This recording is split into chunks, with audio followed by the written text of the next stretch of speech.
Hi guys, welcome back to Lifestyle Love. This video is all about makeup and minimalism. I've been wanting to make this for a really long time, but before I launch into it, you can see that I do not really apply that much of a minimalistic philosophy in my life. I love makeup, and it's funny, since becoming a YouTuber, I now consume a lot more makeup, but one thing I can say is I use every single piece of makeup in my cupboard, and I absolutely love, value, and appreciate every single piece. However, because I love makeup so much and I love buying makeup, I know that I need some sort of boundaries in place, otherwise I could go completely nuts. And makeup is pretty expensive, and when you add it all up, it ends up to be in the thousands of dollars. So I need some sort of self-discipline or guidelines or rules to follow just to keep me in check and make sure that I am, to the best of my ability, living a life that's aligned to my value system. So for this video, I'm sharing with you, I guess, my boundaries and rules that I have enforced for myself to keep my makeup as minimalistic as I can possibly be for myself and for my lifestyle.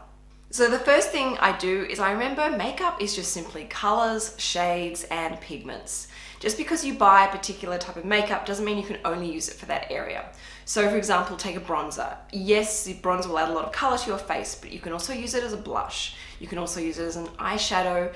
You can also use it as an eyeliner with the right tools. And if you mix it in with a little bit of hair gel, you can also use it to shade in your eyebrows. So think about using makeup on a multifunctional level. And of course, don't be afraid to experiment.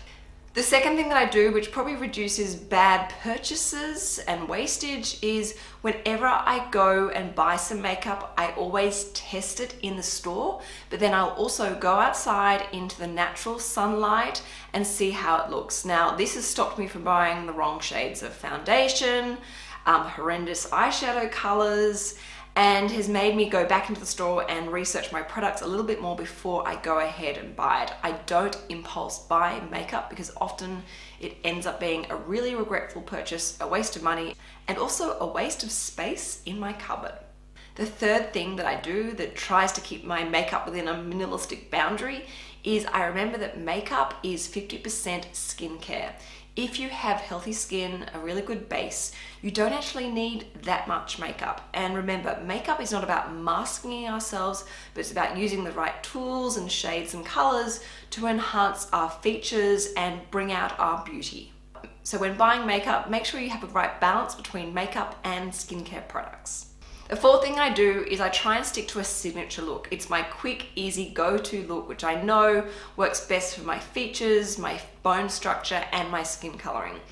So for me, that's typically, a brown eyeshadow, which brings out the greenness in my eyes, a very natural pink lip, and probably a little bit of peach or pink on my cheeks. Very simple, quick and easy to apply, but I absolutely love that defined signature look.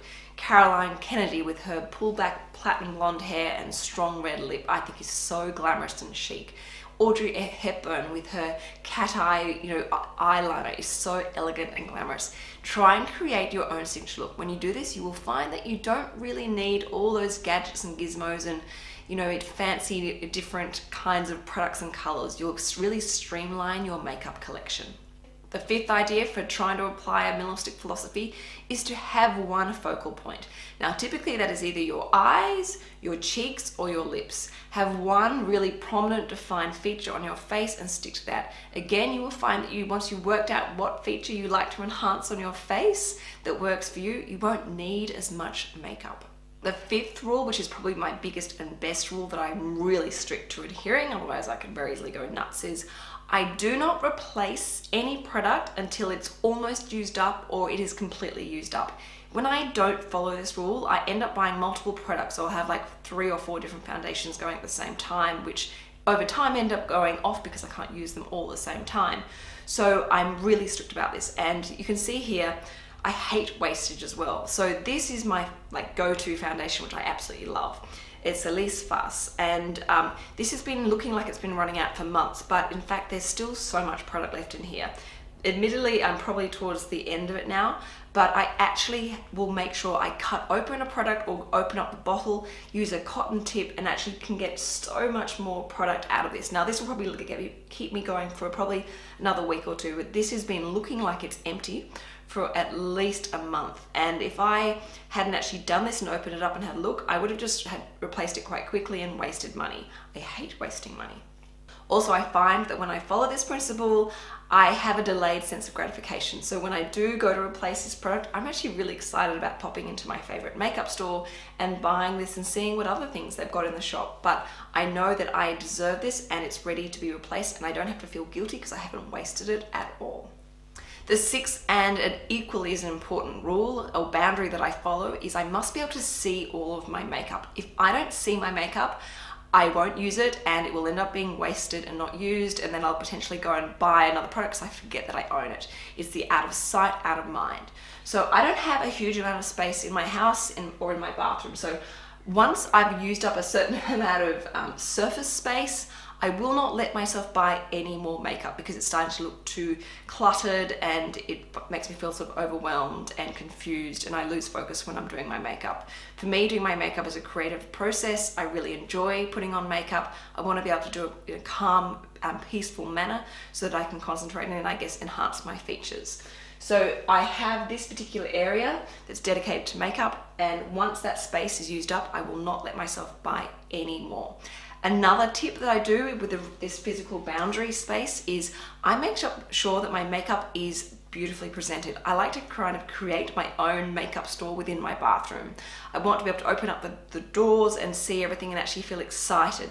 So that means making sure everything is neat and tidy. It also means making sure that the makeup is actually clean. So every now and again, I will grab a baby wipe and wipe down my makeup so that it looks brand new. So I again reinvigorate or resuscitate or reignite that excitement in using a new product. And for people who like the idea of this but don't actually have that much space in their bathroom, a really great way of incorporating this rule is to get some clear makeup boxes or bags. Now these are just from MAC and I'll put the link in the description box below. But this means you can say, for example, put all your blushes together in one container or all your eyeshadow palettes together in this one container. But being clear, you can see exactly what you've got, so you don't have to run the risk of forgetting what you own and wasting money and wasting products. Another great tip, which I do on a regular basis to try and minimize my makeup collection and stop excessive purchasing, is I get a makeup lesson every now and again.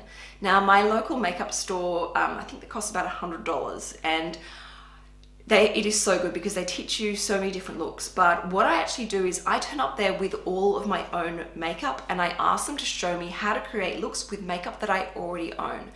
And it's always amazing what I walk away, the knowledge that I have from them. And they make notes for me so I don't forget. And they really inspire me to experiment and try different shades and different areas of highlighting. And they'll also let me know if I am missing something from my collection or if I've already got enough products. So the other day when I had a makeup lesson, I took all my blushes and they said, you know what, you've got a great collection here. You do not need any more blushes. You've colored all the shades and colors for your complexion. You're fine. And it was so helpful because it made me realize, it gave me a sense of, I guess, contentment and adequate sufficiency in my makeup collection. I don't feel like I need anything. I don't feel like I'm trying, I'm in a bottomless pit that's constantly trying to feed and create the ultimate makeup collection. I feel content with what I own, which is a very strong feeling that comes from following a minimalistic philosophy. The second last rule that I apply to myself in following a minimalistic philosophy as best I can in my cupboard is I focus on quality rather than quantity. I would much rather have a handful of lip glosses or lipsticks that I absolutely love and enjoy wearing and carrying around in my handbag than 30 or 40 crappy colors that I'm not really into or don't really like or aren't quite right. I will simply let those lipsticks, lip glosses go if they don't suit me. I would much rather spend a little bit more money or even a lot more money and really love and appreciate what I'm actually buying. Plus I find that when I do buy quality products, the makeup tends to last a lot longer and my skin seems to appreciate the high quality ingredients. And then the final tip that I apply is you will never find a doubling up of products in my wardrobe. You will not find 3 different body lotions. You will not find 5 or 6 different black mascaras. I have 1 black mascara and 1 brown mascara because that is all I really need. I have similar but not identical different shades of blush, some of which are shimmers, some of which are a matte, but there is definitely no doubling up in this cupboard. Now, if you have any other ideas or help streamline and minimize my makeup collection, please let me know. But this is pretty much all of my makeup, with the exception of a mini capsule makeup collection that I carry in my handbag every day. But I would love to hear any additional tips or tricks that you apply in following a minimalistic philosophy in your makeup cupboard. Now, I have a lot more videos coming up around minimalism, but if you have any particular video requests around minimalism, please let me know, because I really enjoy making these videos for you, and you guys always give me great feedback and great suggestions, so thank you so much. Keep them coming. And if you haven't already, obviously, please make sure you subscribe, because I'm really passionate about sharing this philosophy and this way of life, because it has added so much value into my life. So anyway, that is it for this video. Thank you for watching. Again, let me know what you think. Make sure you subscribe, and please give me a thumbs up if you enjoyed this video. And I will see you next week for Money Monday. Ciao for now.